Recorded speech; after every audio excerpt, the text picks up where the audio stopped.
What's going on, everybody? It's your boy, Rush Mike.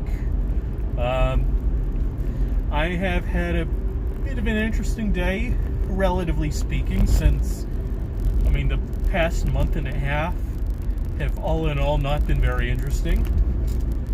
But, there was a special Pokemon Go quest that launched at 1 p.m. today. It was timed so that you'd have to complete it for the entire week, and I did it in about 4 hours. Because I'm pretty damn good at Pokemon Go. I've been playing for almost 4 years now. I'm at the maximum level. But I always like seeking out new challenges like that. So, in addition to the 4 hours I spent with this Pokemon Go quest, I started watching The Mandalorian on Disney+. If y'all might have remembered, I've been doing this Star Wars challenge, similar to the Marvel challenge I did.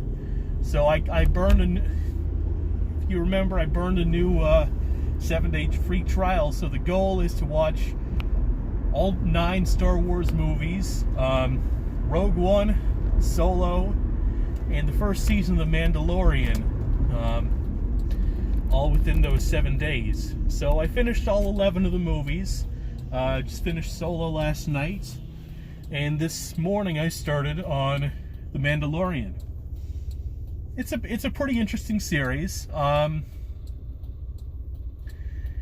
You can tell it doesn't have the budget that the movies have. It doesn't have the same level of technology and special effects and whatnot, but it's really good. It's really solid nonetheless.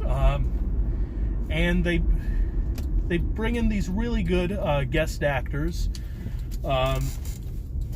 They'll usually be for one episode, maybe 2. And it's a really neat story that has nothing to do with the Skywalker family or any of the Star Wars main characters. So the Mandalorian is this bounty hunter who's got the same armor as Boba Fett.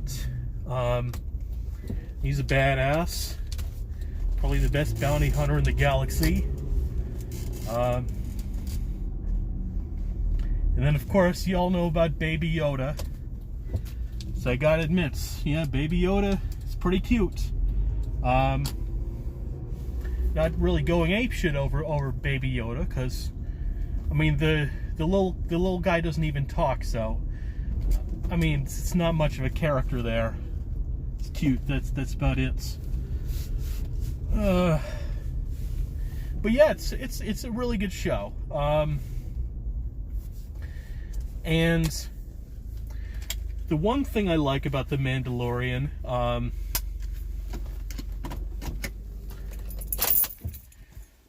since it's a streaming series, it's not bound to the same network regulations as regular TV series are. So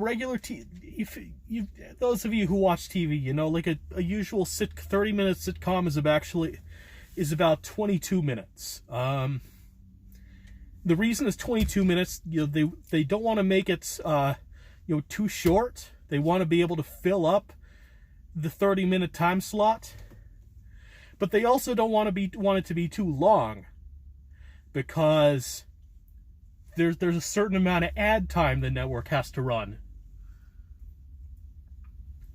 With cable shows, what ends up happening is if an episode runs too short, they have to add pointless filler, and if an episode runs too long, they have to delete scenes, both of which will sacrifice the integrity of the plot. But with The Mandalorian, and a lot of this applies to other streaming shows, they're not bound by these regulations. So they can make the episodes as long or as short as they want. So with the case of The Mandalorian, the shortest episode is 33 minutes, and the longest is 49 minutes. And that's good, because they have a lot of leeway with how long or short they can make an episode. So they can stick to the integrity of the plot without having to worry about other factors. And they're doing really, really well with this concept. Now, is it as good as the Star Wars movies? No, it's not. I think a part of it is budget, and part of it is just, it's a medium that the Star Wars franchise has never done before. They've done animated shows before, none of which I really liked, but this is their first live-action episodic TV show. So I definitely recommend it. So I am just waiting to get some curbside delivered food. It may be that I'll have to call them and let them know that I've got an order waiting. But I'm gonna just finish out this video and let them know after it's done. At the 6.5, did an alarm come up? Dismiss. Got an alarm come up because I took a nap, and I expected it to be a pretty long nap, and it actually turned out to be only about a half hour.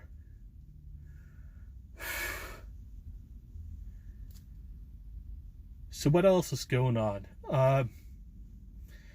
Apparently there's a report from South Korea, saying that they've seen Kim Jong-un. He's very much alive. I can't even keep up with this shit anymore. It's like it's like, okay, if y'all grew up, if y'all remember 2008, 2009 or so, when Brett Favre couldn't decide if he was retiring or coming back to play in the NFL. It's kind of like that. It's like, fuck.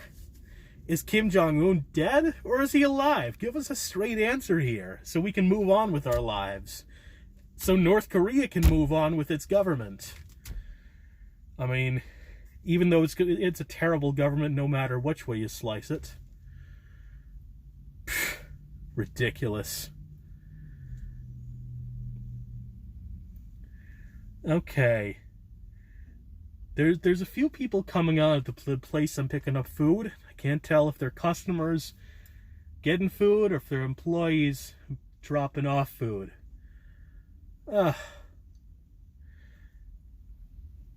You know, I'm probably going to make this a pretty short video. I'm a bit tired.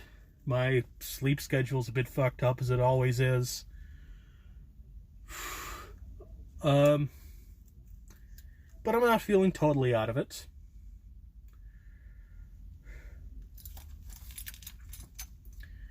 I'm not feeling totally dead like I often am at this time. Taking a nap definitely helped. What else is there to talk about? Yeah. You know what? I'll leave it at that.